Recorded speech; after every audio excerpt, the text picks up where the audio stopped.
Sí, bueno, volvimos nuevamente. Vamos a ver si se logra.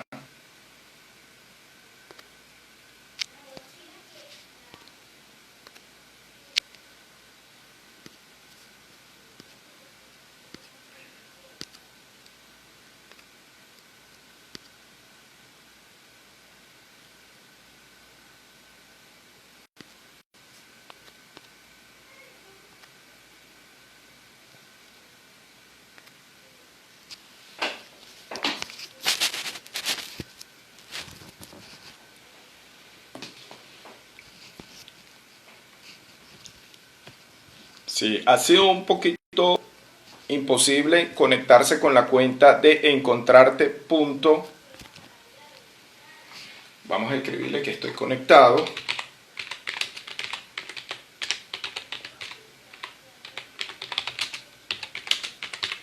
La doctora me dice que está atenta, pero no me aparece en la solicitud. Vamos a esperar un momentico. Entonces, intentamos nuevamente. Ya me acaba de escribir. A ver si se conecta nuevamente.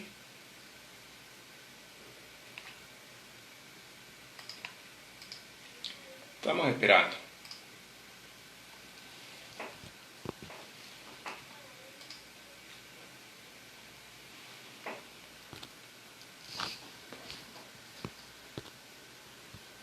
Listo.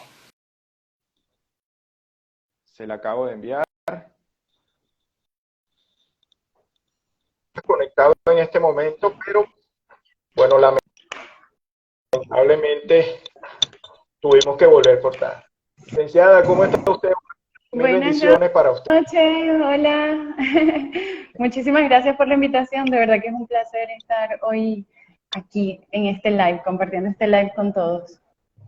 Qué bueno, me agrada. Bueno, habían varias personas conectadas, pero tuve que volver a salirme. Vamos a esperar si se conectan de todas Chévere. maneras. Y bueno, agradecido con ustedes con la invitación, pues que me la hayan aceptado. Y vamos a comenzar porque ya vamos un poquito tarde. No quiero extenderme mucho. Vamos a ver, licenciada, si me aprendí la tarea y usted me corrige cualquier cosa. Ujú. Encontrarte está ubicado en Valera, Trujillo, y es un centro de atención psicológica integral, donde ofrecen los servicios en las áreas de psicología, psicopedagogía, gerontología y pediatría.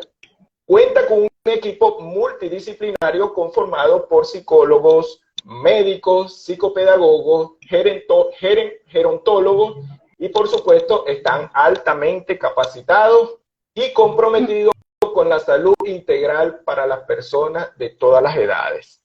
También Encontrarte brinda la formación en ciencias humanas y sociales a través de cursos, diplomados, foros, talleres, congresos y seminarios. Y bueno, al final de este live voy a enviarle los números de contacto de ellos para cualquier cosa, ustedes tengan mayor información. Y por supuesto seguirlo en su cuenta. Y hoy pues estamos agradecidos con el Centro de Atención Psicológico Integral Encontrarte, en especial agradecer a la doctora Joana Mendoza, que cuando me comuniqué con ella pues fue un amor, me atendió y accedió un encuentro positivo. Hoy tenemos a nuestra invitada, Ana Lucía Carmona, que es licenciada en psicología, formación y experiencia en terapia de duelo, atención a personas con necesidades educativas especiales o en caso de discapacidad y lenguas de señas venezolanas. Dígame si me aprendí bien la tarea. Excelente. Se la aprendió toda. Perfecto. Sí, claro. Nosotros somos un centro de atención psicológica integral ubicado en Valera y brindamos atención individual y grupal y también brindamos formación en el área de ciencias humanas, tal cual como usted lo explicó. Qué bueno, qué bueno. Bueno, nuestro live de hoy es objetivamente qué está pasando en Venezuela con estos abusos y maltratos de nuestros niños y niñas de nuestro país. ¿Por qué hay tantas noticias tan desagradables que es impresionante que que cómo podemos nosotros soportar de ver este tipo de noticias y que no tengamos una concientización o que no podamos nosotros por lo menos hacer algo, hacer ruido. ¿Qué podemos hacer? Y quiero comenzar, me gustaría comenzar como con estos tipos de noticias para entrar en contexto. Dice, son varias noticias que tengo aquí. Y de allí, pues, queremos darle un contexto. Detenida una pareja, la madre y el padrastro, por asesinar a golpe a su propia hija de 1 año en Caroní, el estado Bolívar. Por otro lado, tenemos un depredador sexual pidió a una niña, esto fue reciente, a una niña que la ayudara a limpiar. Estuve leyendo y buscando un poco la noticia. La madre se encontraba en un piso y él fue, le dijo, bueno, ayúdame a limpiar en el otro piso, y resulta ser que allí intentó o abusó de ella. Esto fue en Maracay. Insólita, la madre que se bañaba con su hija de 2 años y descubrió que su padre abusó sexualmente en el estado Sucre. Por otro lado, detienen a una mujer presuntamente por prostituir a su hija de 11 años de edad en Carabobo. En Anzoátegui, un niño de 11 años, esto fue una noticia que me impactó, un niño de 11 años abusó de otro infante de 3 años luego que presuntamente viera un video pornográfico. Esto fue fatal. Y entre eso, pues, otras más noticias. Una persona de mayor de edad le ofrece obsequio a una niña de 14 años y así sucesivamente. Estas noticias le estoy comentando y tengo más. Lo que pasa es que no vamos a leer todas las noticias. Pero estas noticias están sucediendo en menos de mes y medio. Y a mí, en este momento que yo digo, oye, ¿qué está pasando? ¿Cómo podemos nosotros enfrentar esta situación? Si bien es cierto que han sido detenidos y han sido procesados por los tribunales de nuestra república, pero ¿qué estamos haciendo? ¿Por qué esta conducta, licenciada? Claro, claro, no, es que me parece muy importante que nosotros abordemos este tema, el tema del maltrato y del abuso infantil, porque, bueno, se trata de nuestras infancias y es, digamos, la etapa de la vida y son las personas en la sociedad una de las personas más vulnerables que existen. Y además que, bueno, que se presenten todas esas noticias en un lapso de tiempo tan corto, pues visibiliza el problema que nosotros tenemos acá en Venezuela con el tema del maltrato y el abuso infantil. Es muy importante, como usted dice, que bueno, que sí, todas estas personas que incurrieron en estos actos fueron procesadas, sin embargo, es muy importante hablar acerca de esto haciendo hincapié en la prevención. En la prevención porque, Totalmente. Bueno, ya han ocurrido estos actos, ya cuando son noticias porque ya sucedieron, entonces, bueno, son hechos lamentables que sirven para digamos, llamarnos a la reflexión, llamarnos a la concienciación acerca del tema, pero es muy importante que no solo nos quedemos en la sorpresa, en las reacciones ante los eventos, sino que nosotros hagamos hincapié en la prevención, sobre todo. ¿Por qué ocurren? Bueno, es que el maltrato infantil es un fenómeno muy complejo, habría que empezar por definir qué es el maltrato infantil. El maltrato infantil, nosotros, bueno, lo podemos definir como cualquier hecho de violencia dirigida hacia un niño, o hacia un niño, niña o adolescente, en este caso también los tomamos en cuenta. Sin embargo, bueno, nosotros cuando hablamos acerca de violencia, hablamos no solamente acerca de un tipo de violencia, que es el más evidente, que es la violencia física, la agresión física, sino que también existen muchos otros tipos de violencia. Existe la violencia física, que normalmente es la que se visibiliza porque es la que deja huellas en el cuerpo, es la que está dirigida a, bueno, causar daño físico en el cuerpo del niño, niño o adolescente. Sin embargo, también existen otros tipos de violencia que son menos evidentes, como por ejemplo la violencia psicológica, la violencia emocional, la violencia sexual e incluso la negligencia y el descuido. también son tipos de abuso infantil. Entonces, este es un fenómeno bastante complejo que, bueno, en la actualidad debe ser considerado un tema de salud pública y debe ser tratado como tal para que nosotros podamos ver que esas estadísticas que nos preocupan por la salud y por la integridad de nuestros niños y niñas, pues disminuyan. Bueno, se dice que en pandemia hubo un auge cuando estuvimos en pandemia. Ahora, ahorita no estamos en pandemia, en estos momentos ya la pandemia ha terminado, gracias a Dios, y ese terminado entre comillas, ¿no? Todavía se escuchan Claro. algunos casos, pero ya podemos tener esa libertad como la que tenemos hoy día. Pero en pandemia se vio también este tipo de escenario, igualmente con mujeres también abusadas, maltratadas, pero ¿qué es lo que hace que este agresor, por qué esta conducta, cómo pudiera usted decirnos cómo puede actuar una persona? Porque a lo mejor yo lo puedo pensar, y a lo mejor la evidente que se encuentra en estos momentos, y oye, pero ¿cómo puede una persona hacer tal caso tan aberrante? Y a lo Sí, mejor claro. esta persona tiene una conducta y eso lo ve de lo más normal. Claro. Claro, claro. Lo que pasa es que, bueno, como estábamos hablando, el tema del abuso infantil y del maltrato infantil es un tema bastante complejo y que ha sido estudiado desde distintos enfoques y sigue siendo estudiado. Y bueno, digamos que la información más puntual que tenemos al respecto es la información acerca de los factores de riesgo. O sea, a partir de ahí nosotros podemos hacer nuestro análisis acerca del origen del abuso y del maltrato infantil. Los factores de riesgo hacen referencia a características que digamos que son estadísticamente importantes que tienen en común los casos de abuso. Y en este caso, pues nosotros podemos hablar acerca de factores de riesgo en cuanto a las características de la víctima, que en este caso son los niños, factores de riesgo en cuanto a la situación sociocultural que vive ese niño, niña, adolescente, y que lo hace más propenso, más vulnerable a, digamos, al abuso y al maltrato, y también características comunes entre los abusadores y los maltratadores. Aquí es muy importante, destaco que en el tema de los factores de riesgo es muy importante hablar acerca de lo que usted comenta sobre la pandemia, que en la pandemia vimos, digamos, los casos de violencia intrafamiliar, no solamente en el caso de los niños, sino también de violencia intrafamiliar y sobre todo de violencia de género y de casos de abuso infantil y de violencia en contra de los niños, niñas y adolescentes, vimos que aumentaron estos casos.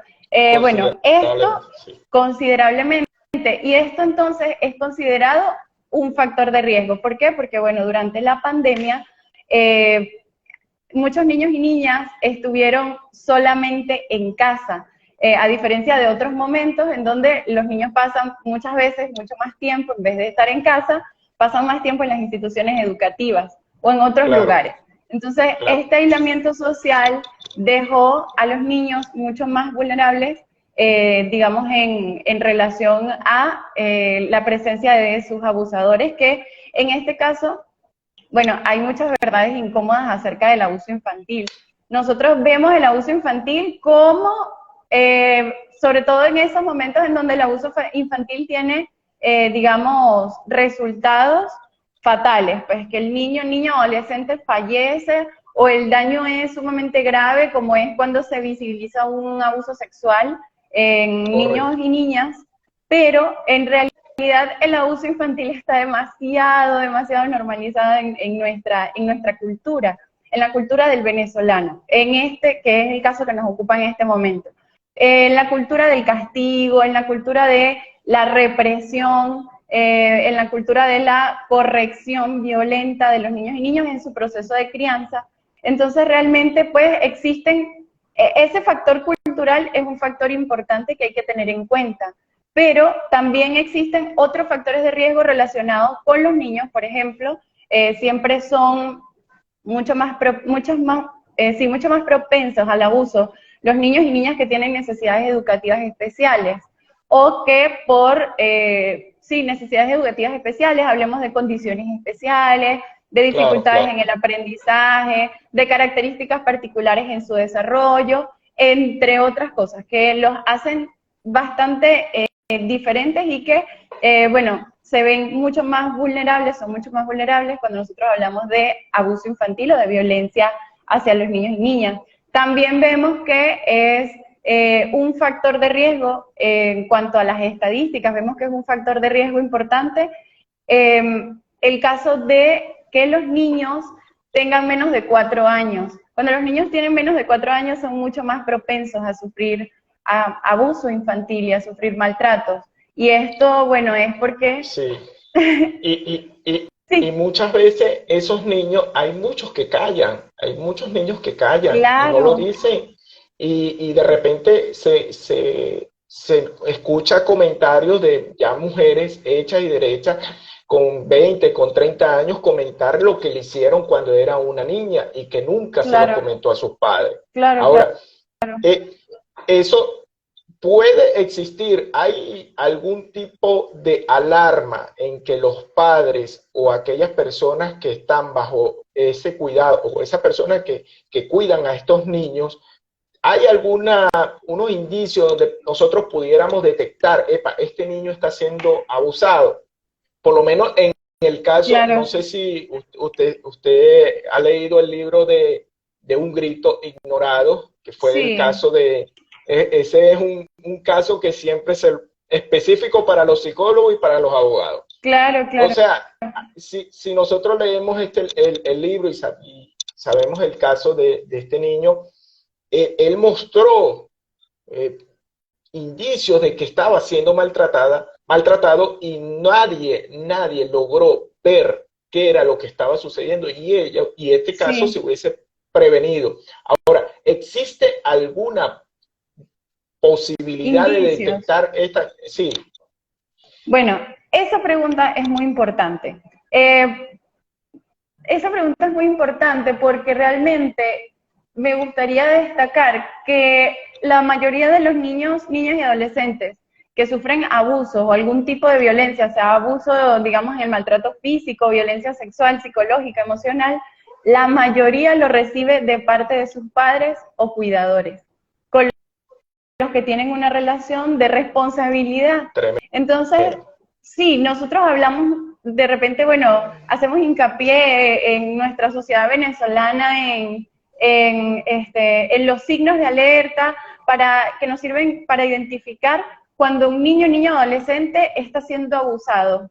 Pero el abuso no es solo abuso sexual ni tampoco es solo agresión física, sino existen muchos tipos de abuso que se llevan a cabo día a día dentro de los entornos familiares. Y sí, por allí en mi lady veo que las personas que están Sí, participando en el live, estoy veo que mi lady tratando habla de... de el abandono en el sistema educativo y es muy importante, claro. Dentro del sistema educativo también existen muchos tipos de maltrato.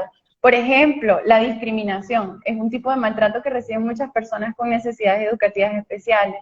Y en cuanto al tema de los signos de alerta digamos, violencia, de violencia, sí podemos notarlo cuando, por ejemplo, hay una violencia que es una violencia sistemática, que es Ujú, repetida, que que es se repetida. ejerce, exacto, de manera repetitiva a través de distintos medios, que es la violencia más común y muchas veces la más sutil porque es la más normalizada. Sin embargo, cuando un niño o niña sufre digamos, un episodio de violencia que resulta traumático porque, bueno, fue un abuso sexual o fue un caso de violencia, fue violentado de manera extrema, eh, se ve, se ve en su comportamiento. Por lo general se evidencia en su comportamiento.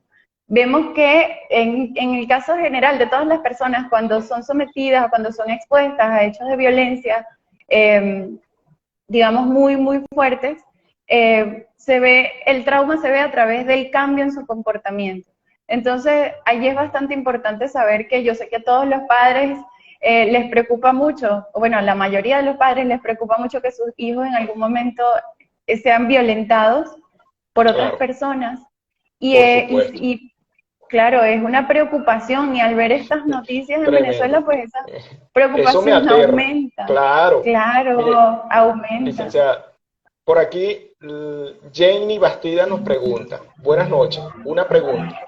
¿Cuáles son las pautas de actuación una vez que el niño o niña o adolescente informa que ha sido víctima de violencia sexual? Bueno, antes de responder esta pregunta, quiero que sepan que hoy estamos conversando con la licenciada en psicología y vamos a hablar solamente los temas psicológicos. En el próximo live vamos a tratar con un experto en materia de protección de niños, niñas y adolescentes en materia penal, que es lo que ya vamos a enfocar. Por lo menos esta pregunta es muy puntual para la licenciada con respecto a qué hacer, pero ya sería el tema de qué hacer con este niño, aparte de denunciar, aparte de hacer el procedimiento penal, pero eso es otro tema. Doctora, ¿cómo le responde usted a la señora Jamie, Exacto. señorita? ¿Qué debemos hacer? Bueno, desde el punto de vista psicológico, nuestra recomendación siempre es actuar acorde a los procedimientos legales. Pero, bueno, todo hecho de violencia siempre deja secuelas muy graves a nivel emocional y psicológico. Y en ese sentido, pues lo recomendable es asistir inmediatamente a un psicólogo de confianza que pueda ayudar el caso y que pueda controlar esas secuelas y pueda ayudar a mejorar el estado de ánimo, a recuperar la integridad emocional perdida durante el hecho de violencia. Esto es muy, muy delicado y nosotros, claro, lo tratamos, digamos, con mucho, que digamos, con mucha sorpresa y con mucha consternación, con mucha preocupación.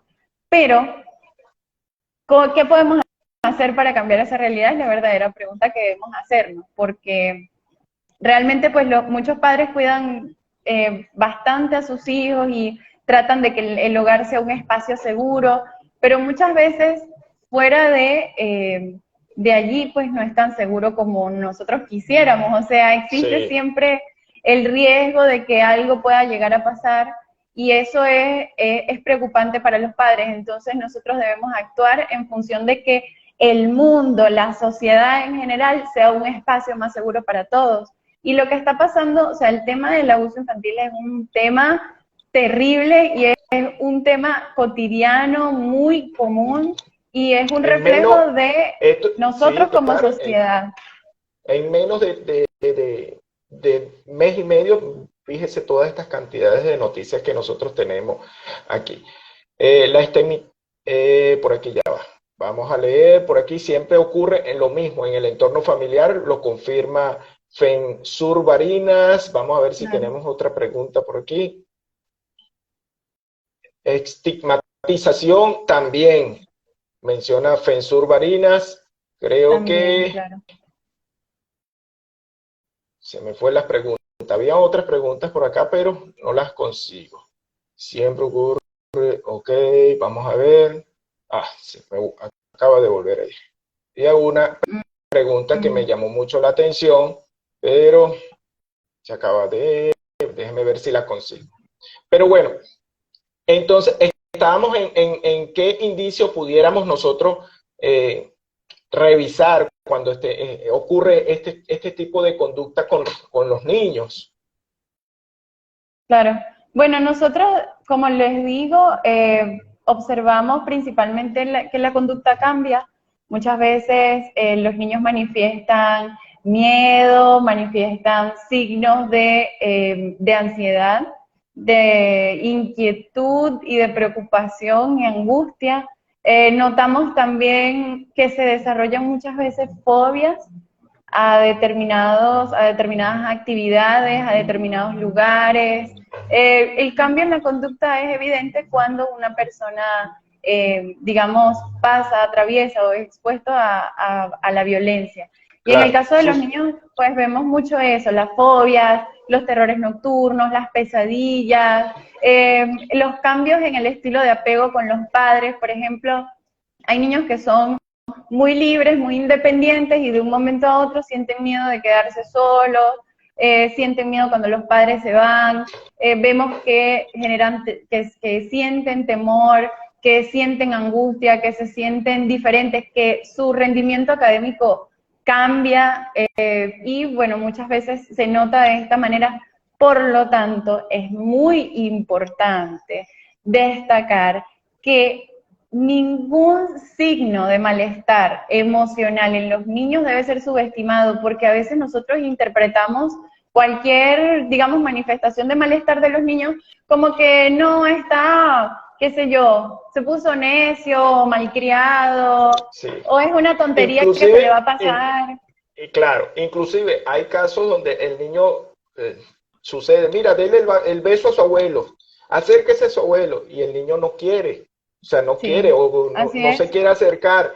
Entonces, he escuchado, corrígame usted, que cuando el niño no quiere acercarse o no quiere dar, no hay que obligarlo. Si bien es cierto, es su abuelo, a lo mejor no pasa nada con el abuelo, Sí, pero si el niño no quiere, no hay que obligarlo. O sea, por lo menos acercarse a estas personas no le da confianza. Y muchas veces nosotros cometemos ese error donde, epa, pídale bendición a su abuelo. Ese es claro, su abuelo, ese es su tía, ese es su tío y usted tiene que quererlo. No, yo pienso que esa claro. conducta, como nosotros como padres debemos respetar a nuestros hijos cuando no quieren acercarse a estas personas.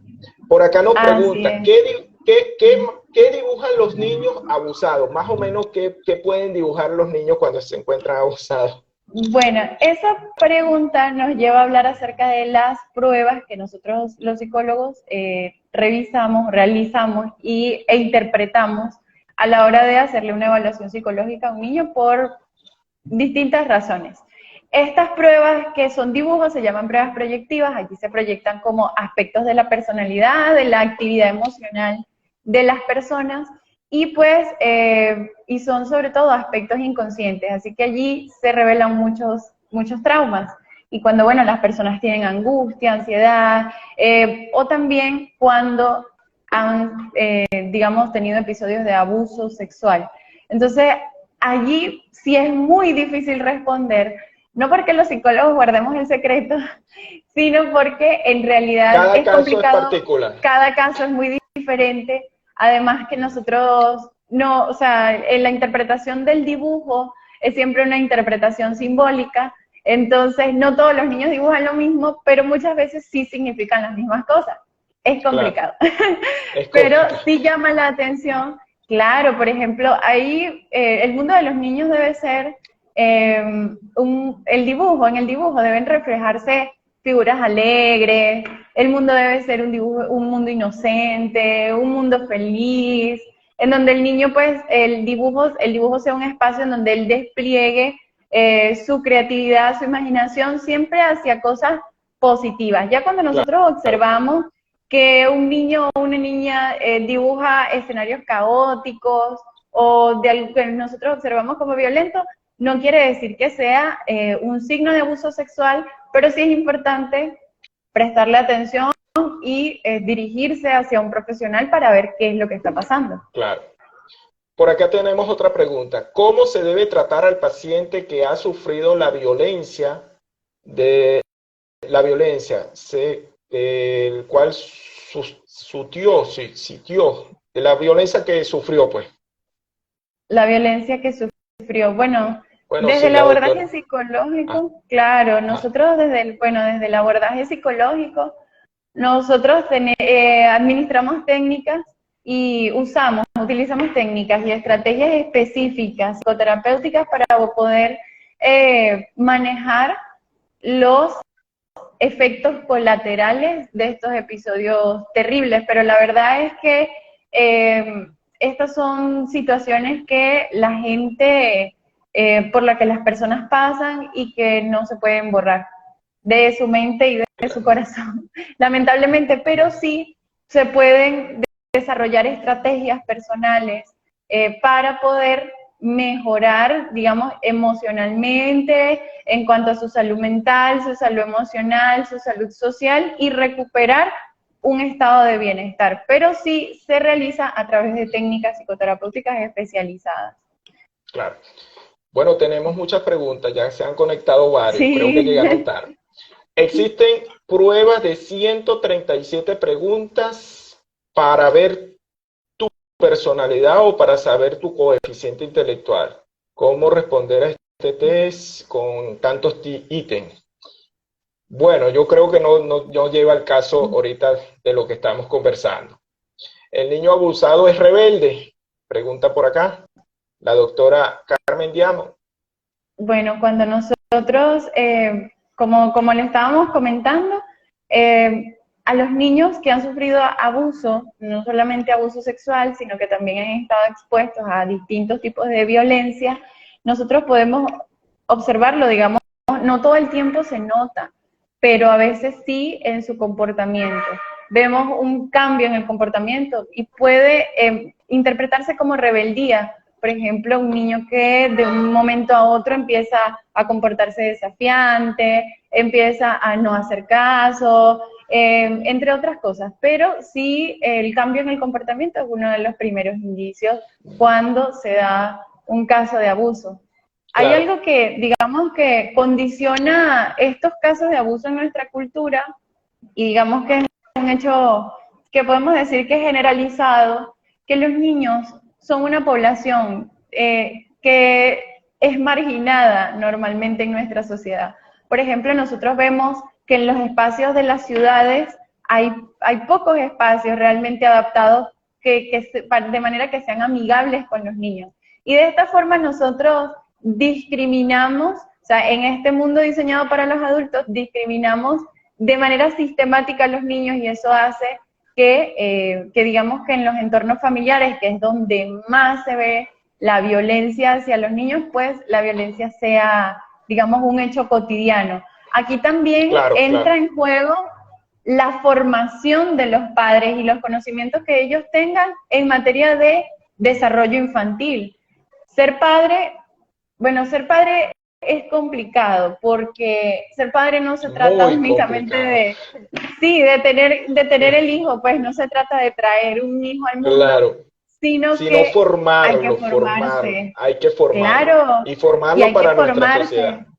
Claro, y hay que formarse. O sea, el padre, la madre, el cuidador debe formarse. No nos enseña cómo ser padre. Claro. Nosotros lo aprendemos a los golpes. Doctora, exactamente. Tenemos un inconveniente. Nos hemos enfocado mucho al tema sexual, abuso sexual, pero hemos dejado al lado el tema del maltrato, las correcciones hacia los niños. O sea, a lo mejor, por lo menos en la época mía, voy a hablar del siglo pasado, no, mentira, no soy tan viejo, pero donde fuimos formados con aquella dureza, donde fuimos formados con el que el castigo era una correa, un rejo, una vara. Hoy día esos tratos no se llevan a cabo. Pero el problema no está en eso, el problema es que la misma cultura nos ha llevado, la cultura venezolana, es que si no tienes una correa en la mano, no debes corregir, o no estás corrigiendo bien a este niño. Y sé que no es así. Sin embargo, considero que a nosotros nos hace falta mucho en cuanto a cultura con respecto a la corrección de nuestros niños. Por lo menos hay casos donde nos dicen, no, que la vara es lo mejor. El mejor psicólogo es la chancleta, la chola que tiene el padre. Y eso no es así. ¿Cómo debemos nosotros concientizar a estos padres, o a nosotros que somos padres, yo también soy padre, no llegar a ese extremo de este tipo de correcciones con castigos corporales? Bueno, esto no está bien. Definitivamente maltratar a los niños no está bien. Y vemos que es un hecho cotidiano cotidiano y que no es identificado como maltrato. Y mientras esto no sea identificado como maltrato, el problema del abuso y el maltrato hacia los niños va a seguir presente y las estadísticas van a seguir como están. Nosotros, bueno, a lo largo de los años la crianza se ha llevado a cabo de una manera determinada. Eso es cierto, pero nosotros debemos encontrar nuevos métodos más humanos, más amigables para poder intervenir sobre el desarrollo de los niños. Y existen, solamente que existe una predisposición cultural a justificar ese tipo de maltratos en relación a la corrección y a la educación de los hijos, pero eso no es así. No es así, por favor, escúchenos a los psicólogos, que no es así. Nosotros, bueno, se han desarrollado métodos para la crianza respetuosa que son muy importantes que los padres consideren en el momento digamos, de intervenir sobre la crianza de sus hijos. Y bueno, porque realmente el paradigma que manejamos actualmente es un paradigma que ya debe ser superado. Fíjense que nosotros, hay algo que dentro de esa manera de pensar, de que los niños deben ser educados a punta de golpes, existen expectativas que no son realistas respecto al comportamiento de los niños. Por ejemplo, los niños son castigados, son maltratados cuando se desbordan emocionalmente, cuando tienen berrinches, cuando no se quedan sentados, cuando no se quedan tranquilos, cuando son tocones, cuando son curiosos, entre otras cosas. Pero esto responde muchas veces a la naturaleza de la etapa que está viviendo el niño. Claro. Y que eso no tiene nada que ver con su intención, no tiene nada que ver con su control, con que el niño diga, no, yo voy a tocar esto para dañarlo, yo lo voy, no. Sino que tiene que ver es con su desarrollo cerebral. Entonces, son muchas cosas. Pendiente con eso, sí, claro. Por aquí Nelly, de Funcer Varina, nos dice, una cosa es el maltrato y otra cosa es la autoridad que tienen los padres para con sus hijos. El maltratar a un niño, vamos a ver, el maltratar a un niño se naturaliza la violencia como algo normal en la adultez. Y es de allí donde partimos. Muy ciertas esas palabras de la doctora Nelly. Por acá dice Ana de Negri, buenas noches, doctor Ángel, excelente señal. Y por lógico, la entrevista con la invitada especial. Estupenda, felicidades. Por aquí nos comenta Marjorie Chirino, ese método debe ir de la mano del respeto, buena educación, buena crianza, sustentada en principios y valores. Así es. Doctora, creo que se nos ha ido casi ya el tiempo y creo que quedamos un poquito cortos. No, es que este es un tema muy amplio. Este es un tema muy amplio, claro. Claro. Una última pregunta. ¿Considera usted que el Estado ha hecho caso omiso de estos abusos y estos maltratos? ¿Hace falta concientizar más? ¿Qué ha hecho el Estado al respecto? ¿Por qué no hay un proyecto que el Estado pueda avanzar con respecto a la crianza, la educación sobre nuestros niños y la violencia y el abuso a nuestros niños? Definitivamente el Estado tiene responsabilidad en lo que sucede, en todo lo que sucede. Y la responsabilidad va de la mano de la acción, ¿cierto?